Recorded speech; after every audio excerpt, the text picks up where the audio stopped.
जय श्री राम। हर हर महादेव। दोस्तों, अगर किसी के साथ कभी भी कोई अनहोनी होती है तो लोग भगवान के ऊपर सवाल उठाते हैं। बहुत से लोग कहते हैं कि अगर मैं बहुत देर तक हनुमान चालीसा का पाठ करती थी, मैं बहुत देर तक सुंदरकांड का पाठ करती थी, उसके बावजूद भी भगवान ने मेरे साथ ऐसा अनहोनी क्यों किया। तो ये खुद ब खुद समझने वाली बात है। जो लोगों से हम सवाल करते हैं वो हमें खुद समझना चाहिए कि अगर कोई भी देर देर तक हनुमान चालीसा का पाठ करते हैं, सुंदरकांड का पाठ करते हैं, घंटों बैठकर पूजा करते हैं, फिर भी उनके साथ अनहोनी क्यों हुई। तो दोस्तों, अनहोनी आपके पूर्व जन्मों का खाता है जो कभी भी खुल सकता है। आप अभी जो कर्म कर रहे हैं इसका फल आपको आज नहीं मिलता, उसका फल आपको कल मिलेगा।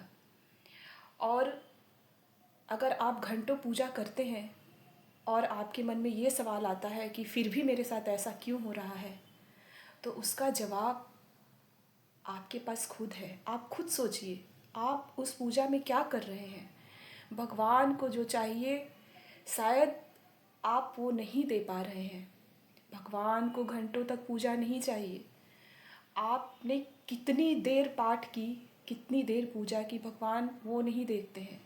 भगवान मन देखते हैं। अगर आप सच्चे मन से 5 मिनट ही सिर्फ प्रभु का नाम का स्मरण कर लेते हैं तो आपका कल्याण हो जाता है।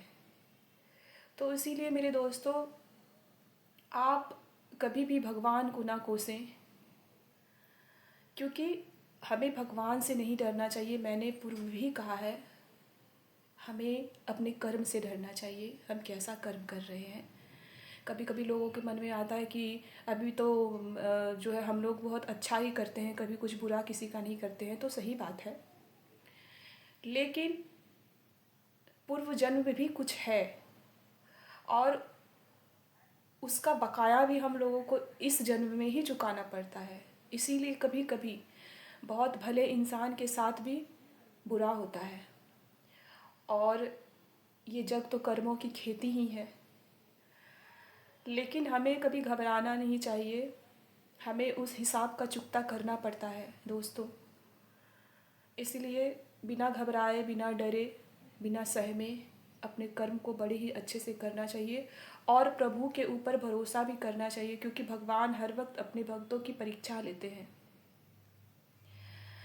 वो हमेशा देखते हैं कि आपकी श्रद्धा क्या सच में सोना है या सिर्फ सोने का पानी है।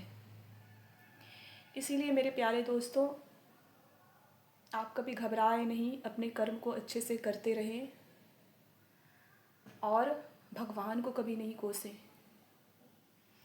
बाकी जो होता है वो अच्छे के लिए ही होता है। जो हो रहा है वो भी अच्छा, और जो आने वाला कल है जो होगा वो भी अच्छा होगा। भगवान की कृपा उनके सभी भक्तों पर होती है। उम्मीद करती हूँ दोस्तों मैं कि मैं जो कहना चाह रही हूँ, जो संदेश आप लोगों तक पहुँचाना चाह रही हूँ, वो आप लोगों तक पहुँच गया होगा। जय श्री राम। हर हर महादेव।